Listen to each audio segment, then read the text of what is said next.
Hi hello नमस्कार. स्वागत आहे तुमचं नाशिककर कोमल या मराठमोळ्या यूट्यूब चॅनलवर. आपल्या हिंदू धर्मामध्ये सणवार व्रतवैकल्य या गोष्टींना खूप महत्त्व आहे. आपल्याकडे बरेच व्रत केले जातात. यापैकीच सौभाग्यवती महिलांनी केलं जाणारं महत्त्वाचं व्रत म्हणजे वटपौर्णिमेचं व्रत. दरवर्षी ज्येष्ठ महिन्यातील पौर्णिमेच्या तिथीला वटपौर्णिमा साजरी केली जाते. या दिवशी सौभाग्यवती महिला वटपौर्णिमेचं व्रत करत असतात. वटपौर्णिमेला आपल्या हिंदू धर्मात खूप विशेष स्थान आहे. या दिवशी सुवासिनी स्त्रिया अखंड सौभाग्यासाठी वडाच्या झाडाची पूजा करून व्रत करतात. मात्र यंदाच्या वटपौर्णिमेला 2 दिवस आधीच शनिप्रदोष आला आहे. त्यामुळे यंदाच्या वटपौर्णिमेला वडाच्या झाडासोबत पिंपळाच्या झाडाची पूजा करणं देखील लाभदायक मानलं जाणार आहे. तर यावर्षीच्या वटपौर्णिमेच्या दिवशी वडाच्या झाडासोबत पिंपळाच्या झाडाची पूजा केल्याने काय फायदे होतील, ती पूजा कशी करायची, याबद्दलची सगळी माहिती मी तुम्हाला आजच्या व्हिडिओमध्ये सांगणार आहे. त्यासाठी व्हिडिओ संपूर्ण बघा. चला तर मग आजच्या व्हिडिओला सुरुवात करते. वटपौर्णिमेला वटसावित्री, ज्येष्ठ पौर्णिमा अशा वेगळ्या नावांनी ओळखलं जातं. हे व्रत सुवासिनी स्त्रियांसाठी खूप महत्त्वाचं असतं. देवी सावित्रीने यमाकडून आपल्या पतीचे प्राण परत मिळवले होते. सत्यवानाचे प्राण गेल्यानंतर सावित्रीने यमाकडे प्रार्थना करून सत्यवानाचे प्राण परत आणण्याची याचना केली आणि त्यानंतर 3 दिवसांनी सावित्रीला तिचं सौभाग्य परत मिळालं, ते याच वटवृक्षाखाली. तो दिवस होता ज्येष्ठ पौर्णिमेचा. तेव्हापासून वटपौर्णिमेचे व्रत करण्याची परंपरा सुरू झालेली आहे असं आपलं धार्मिक ग्रंथ सांगतात. त्यामुळे वटपौर्णिमेला वडाच्या झाडाची पूजा करतात. ही 3 दिवसांची कहाणी होती. त्यामुळे बऱ्याच ठिकाणी वटपौर्णिमेचं व्रत 3 दिवसाचं केलं जातं. पण आपल्याकडे शक्यतो वटपौर्णिमेचं व्रत हे 1 दिवसांसाठीच केलं जातं. 3 दिवसांपासून व्रताची तयारी, पूजापाठ केले जातात. तर यंदा काय झालेलं आहे, 29 जून 2026ला वटपौर्णिमा आहे सोमवारी. त्याच्या 2 दिवस आधी म्हणजे 27 जूनला शनिप्रदोष आला आहे. जेव्हा शनिवारी प्रदोष येतो त्याला शनिप्रदोष असं म्हटलं जातं. त्यामुळे हा दिवस अधिक खास मानला जात आहे. त्यामुळेच वडाच्या झाडासोबत आपल्याला यंदा पिंपळाच्या झाडाची देखील पूजा करायची आहे. त्यामुळे आपल्या संसारावर शनिदेवाची कृपा होईल आणि कोणाचेही कुदृष्टी, वाईट दृष्टी आपल्या संसारावर पडणार नाही. तसंच अखंड सौभाग्य प्राप्त होऊन सुखी संसार होईल अशी मान्यता आहे. आपल्यापैकी काही जणांचं असंही म्हणणं राहील की वटपौर्णिमेला कोणी पिंपळाच्या झाडाची पूजा करताना बघितलं आहे का, काहीही सांगता. पण बघा, ज्याच्या त्याच्या श्रद्धेचा भाग आहे. वटपौर्णिमेला वडाच्याच झाडाची पूजा करतात. पण यावर्षी 29 जूनला सोमवारी वटपौर्णिमा आहे आणि त्याच्या बरोबर 2 दिवस आधीच म्हणजे शनिवारी 27 जूनला शनिप्रदोष आहे. त्यामुळे पिंपळाच्या झाडाची पूजा करणं आपल्या कुटुंबासाठी, सौभाग्यासाठी शुभ मानलं जात आहे. म्हणून ते यासाठी की शनी हा यमाचा भाऊ आहे. वटपौर्णिमेला शनी महाराजांची प्रार्थना, पूजा जर आपण केली तर त्यांची कुदृष्टी आपल्या संसारावर न पडता शनिदेवाची कृपा निश्चितच होईल असं सांगितलं जातं. आणि ज्याच्यावर शनिदेव खुश होतो त्याला आयुष्यात सर्व काही सुख प्रदान करतो.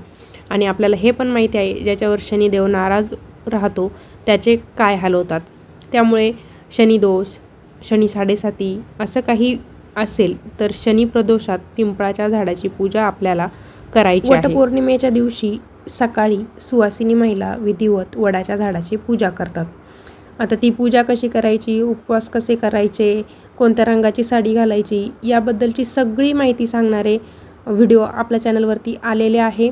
चॅनलला व्हिजिट करून व्हिडिओ बघितले नसेल, माहिती हवी असेल तर नक्कीच ते व्हिडिओ बघा. तर वटपौर्णिमेच्या दिवशी सुवासिनी महिलांनी छान तयार व्हायचं, 16 शृंगार करायचे आणि विधिवत वडाच्या झाडाची पूजा करायची आहे. आता पिंपळाच्या झाडाची पूजा नक्की कधी करायची त्याबद्दलची माहिती आपण जाणून घेऊया. वटपौर्णिमेच्या दिवशी सायंकाळच्या वेळी म्हणजे जी दिवे लागणीची वेळ असते त्या वेळेत आपल्याला पिंपळाच्या झाडाची पूजा करायची आहे. आता वडाच्या झाडाची पूजा करण्यासाठी सुवासिनी महिला एकट्या जातात. बऱ्याच जणांचे पती घरी असेल, सुट्टी असेल, काही हौशी असतात तर ते पती देखील आपल्या बायकोसोबत वडाच्या झाडाची पूजा करायला जातात. पण पिंपळाच्या झाडाची पूजा करायला मात्र आपल्याला जोडीने जायचं आहे. सुवासिनी महिलेने आपल्या नवऱ्याला देखील पिंपळाची झाडाची पूजा करण्यासाठी घेऊन जायचं आहे. पूजा करायला जाताना आपल्याला एक तुपाचा दिवा लागणार आहे आणि एक तांब्याभर पाणी लागणार आहे. याच्या व्यतिरिक्त आपल्याला काहीही सामान लागणार नाही. तर सायंकाळी आपल्याला पूजा करण्यासाठी तिथे जायचं आहे. सर्वप्रथम पिंपळाच्या झाडाला आपण जे तांब्याभर पाणी नेलं आहे ते घालायचं आहे. पिंपळाच्या झाडाखाली आपल्याला तुपाचा दिवा लावायचा आहे. त्यासाठी तुम्ही मातीच्या पंतीमध्ये तूप घालून तो दिवा तिथे प्रज्वलित करून द्यायचा आहे. दिवा थोडासा झाडापासून दूर ठेवायचा, म्हणजे दिव्यामुळे झाडाला कोणतीही इजा होणार नाही. पिंपळाच्या झाडाखाली दक्षिण दिशेला तोंड करून हा दिवा आपल्याला लावायचा आहे. त्यानंतर झाडाला नमस्कार करायचा आहे. शनी महाराजांना नमस्कार करायचा आहे. त्यांचं नामस्मरण करायचं आहे आणि नवरा बायकोने दोघांनीही नामस्मरण करायचं आहे. शनी महाराजांना नमस्कार करायचा आहे आणि आपल्या सुखी संसारासाठी, अखंड सौभाग्यासाठी प्रार्थना करायची आहे. आणि त्यानंतर जोडीने आपल्या पतीसोबत पिंपळाला 11 प्रदक्षिणा मारायच्या आहे. त्यामुळे शनी महाराज प्रसन्न होतात, त्यांची कृपा आपल्यावर राहते. आपल्या कुंडलीत काही शनिदोष असेल, साडेसाती असेल, कोणतेही आपल्या कुटुंबातील काम पूर्ण होत नसतील, सतत चिडचिडेपणा राहत असेल, तर अशा जोडप्यांनी वटपौर्णिमेच्या दिवशी सायंकाळी पिंपळाच्या झाडाची पूजा करायला विसरू नका. त्यामुळे शनी महाराज प्रसन्न होतात, त्यांची कृपा आपल्यावर राहते. ज्यांना असे त्रास असेल शनिदोषाचा, तर त्यांनी 11 प्रदक्षिणा मारल्यानंतर शनी महाराजांची मनापासून माफी मागायची आहे. त्यामुळे शनिदेव आपल्याला आशीर्वाद देतील आणि आपला संसार सुखाचा होईल आणि आपल्याला जे काही शनिदोषामुळे त्रास होत असतील, तर ते सर्व त्रासांपासून देखील आपल्याला मुक्ती मिळायला मदत होईल. हा उपाय आपल्याला वटपौर्णिमेच्या दिवशीच संध्याकाळी करायचा आहे किंवा शनिवारी शनिप्रदोष आहे त्या दिवशी वेळ मिळाला तरी करा, पण शक्यतो हा जो उपाय आहे तो वटपौर्णिमेच्या दिवशी संध्याकाळी करा. तो यासाठी की यमदेव आणि शनिदेव हे दोघं भाऊ आहे असं आपल्या पुराणांमध्ये सांगितलं जातं. म्हणून आपल्याला वटपौर्णिमेच्या दिवशी शनिदेवाची देखील पूजा करायची आहे. आता बऱ्याच स्त्रिया असं म्हणतील की वटपौर्णिमेच्या दिवशी वेळ काढून आम्ही वटाची पूजा करायला जाऊ, मग तेव्हाच पिंपळाच्या झाडाची पूजा केली तर चालेल का? तर नाही, आपल्याला पिंपळाच्या झाडाची पूजा ही सायंकाळच्या वेळेतच करायची आहे. प्रदोष काळामध्ये जी दिवे लागण्याची वेळ असते तेव्हाच आपल्याला ही पिंपळाच्या झाडाची पूजा करायची आहे. आणि पिंपळाची झाडाची पूजा एकट्याने नाही तर आपल्याला आपल्या नवऱ्यासोबत करायची आहे. त्यामुळे सायंकाळी आपल्याला ही पूजा करायची आहे. खूप काही जास्त वेळ लागणार नाही, 5-10 मिनिटाचा काम आहे. वटपौर्णिमेच्या दिवशी वडाच्या झाडासोबत पिंपळाच्या झाडाची पूजा केली तर आपल्याला दुप्पट लाभ मिळणार आहे. अखंड सौभाग्याचा आशीर्वाद प्राप्त होईल. त्याचबरोबर शनिदोषातून देखील मुक्ती मिळायला मदत होणार आहे. त्यामुळे जास्तीत जास्त सौभाग्यवती महिलांना तुम्ही ही माहिती द्या. वटपौर्णिमेच्या दिवशी वडाच्या झाडासोबत पिंपळाच्या झाडाची पूजा करायला त्यांना सांगा. त्यांना कशी करायची पूजा हे माहिती नसेल तर आपला व्हिडिओ त्यांच्यापर्यंत नक्की शेअर करा.